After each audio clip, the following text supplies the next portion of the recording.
It's that time of year again when the seasons start to shift and our environment around us changes in so many ways. Now that fall is over and we're starting to transition into winter, the days have become so much shorter and darker, and that can really affect your mental health. In today's video, I wanted to give you guys some tips and suggestions of how I kind of fight to survive through the winter blues based off of my experience of struggling with seasonal depression for the past few years. And if you ask me, there's 3 really important key elements into maintaining positive mental health during the winter time, and that is light, warmth, and purpose.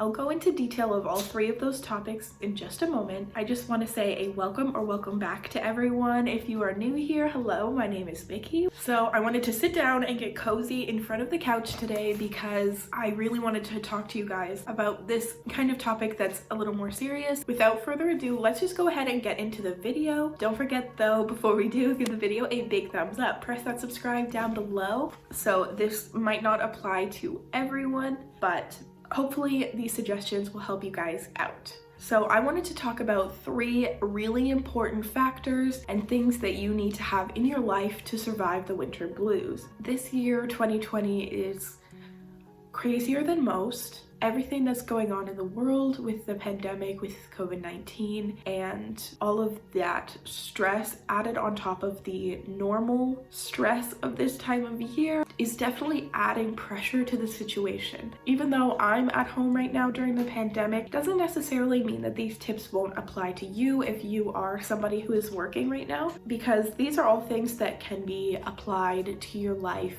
outside of work and in your home regardless. So the first factor that I want to discuss is light.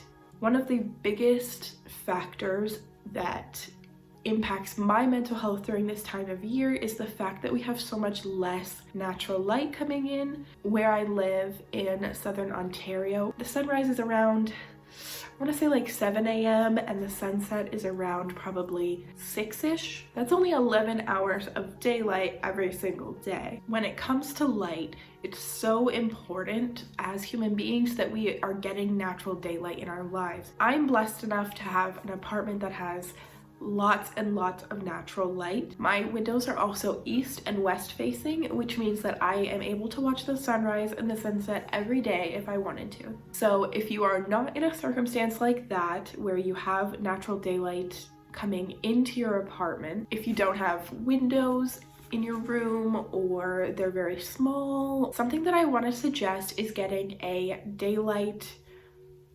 clock lamp.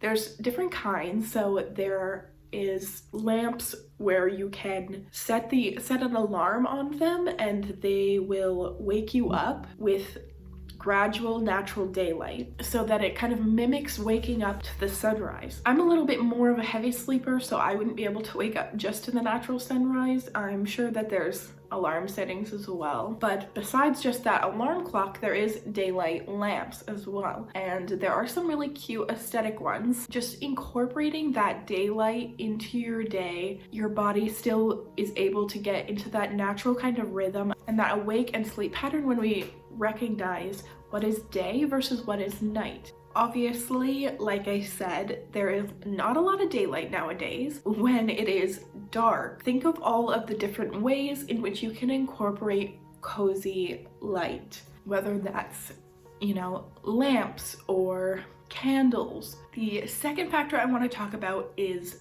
warmth. My apartment doesn't have its own temperature control. The whole building is controlled by one single thermostat and one furnace. So I am almost always really, really cold, and I'm one of those people who would rather be sweating than cold. I hate the feeling of being cold. Incorporating different forms of warmth into your home and into your everyday routine can really, really help to kind of uplift your spirit. There's many different ways to incorporate warmth in your home. One of the ways is that I like to put blankets all over the place. I have one on my couch, one on my chair right there, one on my bed that I use frequently at my little desk station on my desk chair. I highly recommend getting all nice and cozied up in a warm sweater. The one that I'm wearing right here is vintage from my grandmother. The fuzzy gray sweater that I'm wearing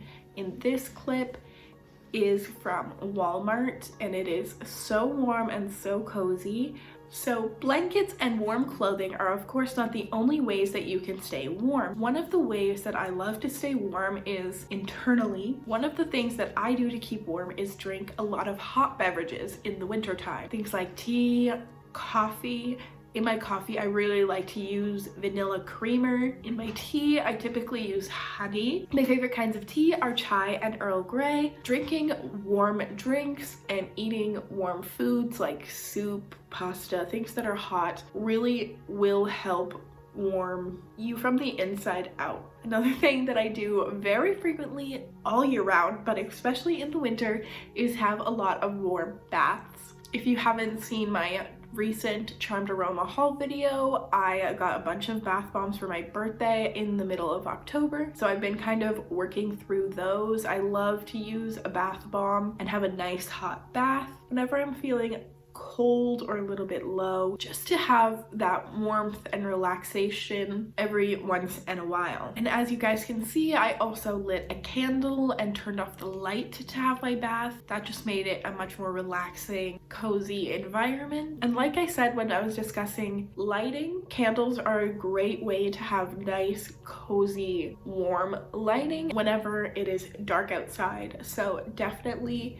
if you're a candle fan, now is the time to be using them. So the third section that I want to talk about is purpose. And what I mean by purpose, kind of having a foundation and something to grasp onto when you're struggling. That could be for you, your full-time job that you go to every day, or if you're working from home or a student from home. Biggest thing that I've noticed is that the second that I get into a slump, it just goes downhill fast. I recently watched a video about different principles and ways of motivating yourself, and one of them is called the Get Moving principle. And basically the idea is that if you do one small task and you complete that one small task, it'll get the ball rolling in your mind, and it will overall help you be more productive. And I think that is really applicable to the winter blues, because the more you kind of cocoon in and just watch TV snuggled up in a blanket all the time will really affect your mental health, especially at this time of year, but all year round. For me, obviously I'm doing YouTube. I love doing YouTube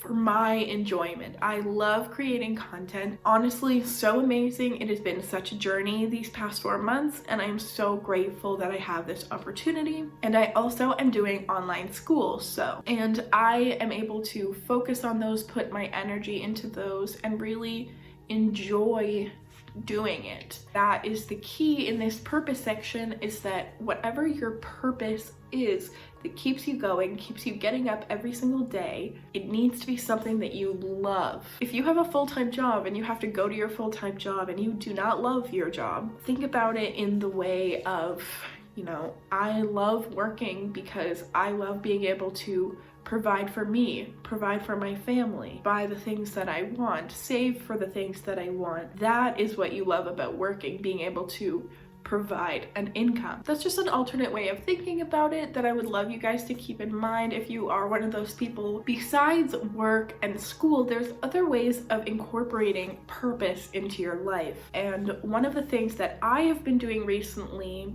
has been cleaning and decluttering my apartment. I've been working on getting my apartment much more together lately and keeping it more clean. And what that does is really create a nice calm space for me to be in. Another thing that you guys could do would be to focus on your personal health. So if you want to start working out or start eating healthier, this whole idea of having a purpose is having a personal project so that you have things to do during the winter. Well guys, that is it for today's video. I really hope that this helped you out. I really hope you guys enjoyed today's video. If you did, you know the drill. Thumbs up, press subscribe, and I will see you next time. Bye!